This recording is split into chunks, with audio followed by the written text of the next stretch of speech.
గత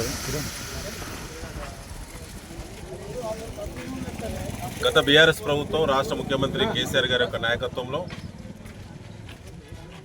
ఆనాటి వైద్య ఆరోగ్య శాఖ మంత్రి హరీష్ రావు గారి యొక్క నేతృత్వంలో నర్సంపేట నియోజకవర్గ ప్రజలు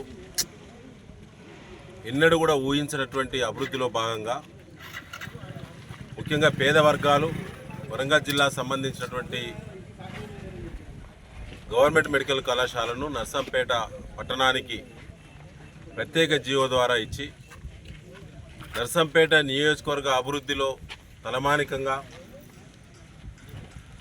గొప్ప అవకాశం కల్పించినటువంటి కేసీఆర్ గారు వారు ఆనాడు ఇచ్చినటువంటి అవకాశాన్ని గత శాసనసభ్యుడిగా స్థానిక నాయకత్వం యొక్క సహకారంతో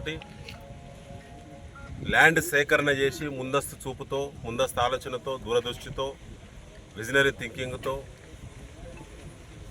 నర్సంపేటలో మెడికల్ కళాశాల రావడానికి బీఆర్ఎస్ పార్టీ కృషి చేసిన విషయం నియోజకవర్గ ప్రజలకు తెలుసు. ఆనాడే వైద్య శాఖ మంత్రి హరీష్ రావు గారిని తీసుకొచ్చి సభ పెట్టి శంకుస్థాపన పనులు ప్రారంభం చేసి మహాద్భుతంగా ఇలా కళాశాల సంబంధించినటువంటి మరి పనులు నిర్మాణ పనులను కూడా దాదాపు పూర్తి చేయడం జరిగింది. ఇటీవల కాలంలో national medical council 2024-25 academic year ప్రారంభించాల్సినటువంటి 8 మెడికల్ కళాశాలల్లో 8కి 8 రిజెక్ట్ చేసిన విషయం ప్రజలందరూ తెలుసు. దిగ్భ్రాంతికి లోనైనాం, చాలా బాధపడ్డాం. అనుమతులు రావా, ప్రొఫెసర్లు అసోసియేట్ ప్రొఫెసర్లు మినిస్టీరియల్ స్టాఫ్ సపోర్టింగ్ స్టాఫ్ నర్సులు అపాయింట్మెంట్ చేయలేదు.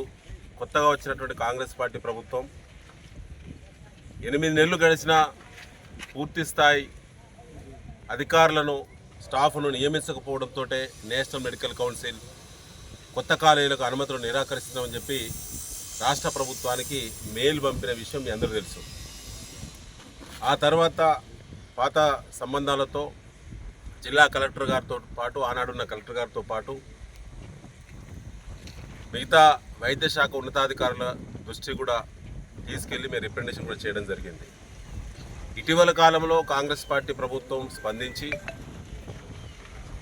నేషనల్ మెడికల్ కౌన్సిల్కి మళ్ళీ తిరిగి అప్పీల్ చేశారు. ఏ కాలేజీలో ఏ లొసుగులు అయితే ఉన్నాయో నేషనల్ మెడికల్ కౌన్సిల్ పారామీటర్స్ సమీక్షించినప్పుడు ఏ లోటు ద్వారా ఈ 8 కాలేజీలు రిజెక్ట్ చేయబడిందో దానికి సంబంధించినటువంటి కమిట్మెంటు తెలంగాణ ఇప్పటి ప్రభుత్వం కూడా కమిట్మెంట్ ఇచ్చింది నేషనల్ మెడికల్ కౌన్సిల్. సో ఇవ్వడం ద్వారా నేషనల్ మెడికల్ కౌన్సిల్ ఇటీవల కాలంలో ప్రత్యేకంగా వర్చువల్గా మరి చేసినటువంటి సమీక్షల ద్వారా 8 కాలేజీల బదులు 4 కాలేజీలకు నిన్న సాయంత్రము అనుమతులు ఇస్తూ ఫైనల్గా ఆర్డర్స్ జారీ చేయడం జరిగింది. ఆ 4గిట్లో మన రూరల్ కాలేజు మొత్తం రాష్ట్రంలోనే తెలంగాణ రాష్ట్రంలో కాదు భారతదేశంలో ప్రభుత్వం ఏర్పాటు చేస్తున్న ప్రభుత్వ మెడికల్ కళాశాల రూరల్ ప్రాంతంలో గ్రామీణ ప్రాంతంలో ఉన్నటువంటి ఏకైక కళాశాల నేషనల్ మెడికల్ కౌన్సిల్ చరిత్రలో ఇవాళ నర్సంపేటకే దక్కింది. ఈ సందర్భంగా నర్సంపేట నియోజకవర్గ ప్రజలకు నేను మరొకసారి శుభాకాంక్షలు. ఈ సంతోషకరమైనటువంటి సందర్భంగా ఇది నియోజకవర్గ ప్రజల యొక్క విజయం, నియోజకవర్గ ప్రజల యొక్క చైతన్యానికి ప్రతీకగా ఇలా ప్రభుత్వ మెడికల్ కళాశాల నర్సంపేటకు వచ్చింది. తెలంగాణ ప్రత్యేక రాష్ట్ర ఉద్యమానికి ప్రతీకగా, ఉద్యమానికి చిహ్నంగా ఇలా ప్రభుత్వ మెడికల్ కళాశాలను ఇక్కడ చూడడం జరుగుతూ ఉన్నది. త్వరలోనే అధికారికంగా మరి ఇప్పుడు నిర్వహించేటువంటి కౌన్సిలింగ్లో మనకు ఆప్షన్ కూడా ఇవ్వడం, మొట్టమొదటిసారి అడ్మిషన్స్ త్వరలో ప్రారంభం కావడం, దానికి సంబంధించిన వసతులు ముఖ్యంగా నిర్మాణం పైన ప్రత్యేక దృష్టి ఆనాడే మరి రోజువారీ సమీక్ష చేసి ఆనాడే నిర్మాణాన్ని సకాలంలో పూర్తి చేయడమే ఇవాళ నేషనల్ మెడికల్ కౌన్సిల్ పూర్తిస్థాయి అనుమతులు నర్సంపేటకు రావడానికి దోహదపడ్డాయి. దీనికి సంబంధించినటువంటి మరి జిల్లా కలెక్టర్లుగా పనిచేసిన వాళ్ళు, స్థానికంగా ఉన్నటువంటి మా నాయకత్వం, ముఖ్యంగా అన్నిటికంటే ఎన్నడూ కూడా మరవలేం ఈ స్థానికంగా ఆనాడు ల్యాండ్ మరి లూజర్స్ ఎవరైతే ఉన్నారో ల్యాండ్ లూజర్స్ కూడా ఆనాడు ప్రభుత్వ పరంగానే, నేను ఎమ్మెల్యేగా వ్యక్తిగతంగా ఏం లేదు, ఆనాడు నేను మాటిచ్చిన, తెలంగాణ ప్రభుత్వం మాటిచ్చిన, ఆనాడు జిల్లా కలెక్టర్ గారు మాటిచ్చిన, ఆనాడు మాటిచ్చినాము ల్యాండ్ లూజర్స్కి వారికి సంబంధించి ఇతర బెనిఫిట్స్ ఇవ్వాలని.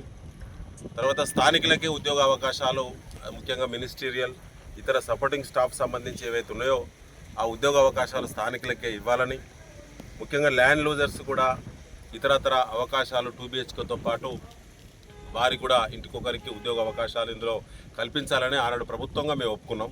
వాళ్ళందరూ కూడా న్యాయం జరగాలని చెప్పి ఈ సందర్భంగా నేను కూడా త్వరలో జిల్లా కలెక్టర్ గారికి మెడికల్ డిపార్ట్మెంట్ ఉన్నతాధికారులు కూడా కలిసి నేను విన్నపం కూడా చేయడం జరుగుతుంది.